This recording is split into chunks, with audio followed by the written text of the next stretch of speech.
So this is how I advance a quilt.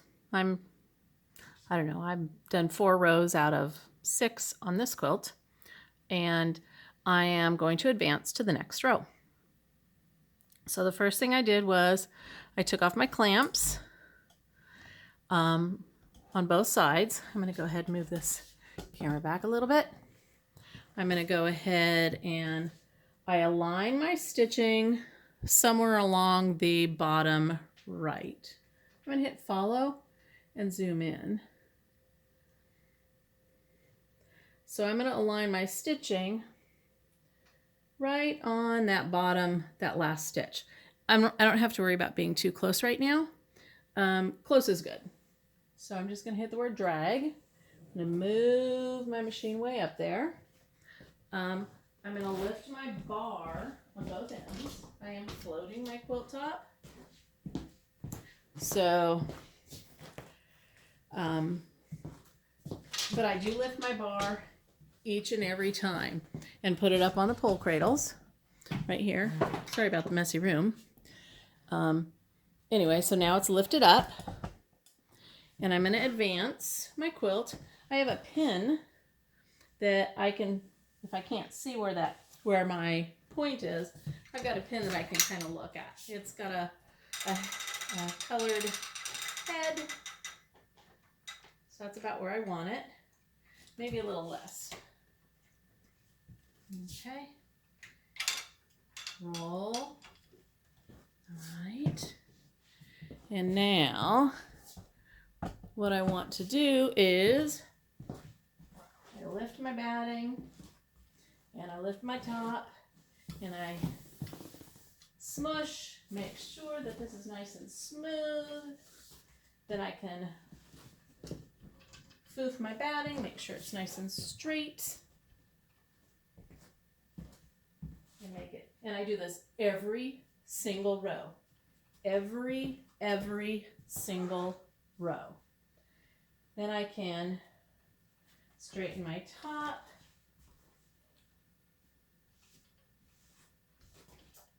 Put the left side down. Put my clamps on the left.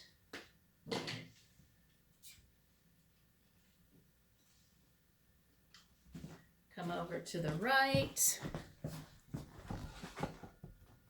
And I'm going to put my clamps on the, move my right side down. Now, if you look right here, see this piece of tape with a line on it? That's where my quilt top should be. So it's kind of my alignment tool. So it, this is not the squarest quilt, so it doesn't quite align all the way. That's okay. Put my clamps on.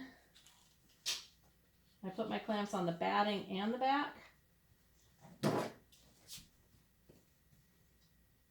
I give a tug on that previous row. And then I can smooth the top, give it any straightening that I need to do. Okay. And let's move the camera. So I can go ahead and hit drop right here. I'm going to hit drop. ProStitcher based.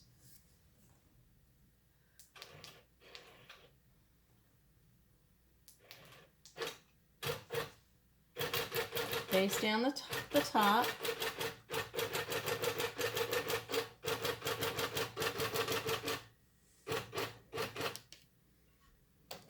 Give my thread a tug. Clip my threads. Move that pin down to the bottom. The pin is gonna, it just helps me over the long run. So now I'm gonna go over to the right side. Don't get sick watching the camera. Okay. And I've also got a mark on this bar where it's supposed to be.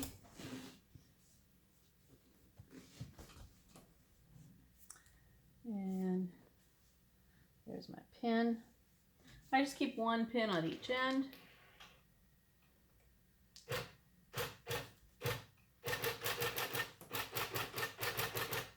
give a little tug behind. That seems to straighten out any wiggles in the batting. If there's any piecing that has any seams that are coming out, I will do a little back and forth with my basting. Okay, so then I've got that side basted down. I'm going to go to a point on the bottom, which happens to be the start point. This is Circle Meander, which is in your Nancy Hackey designs. And I look at my screen, and I've zoomed way in, and I'm going to align my needle right over that start point, which is also on the edge of my piecing.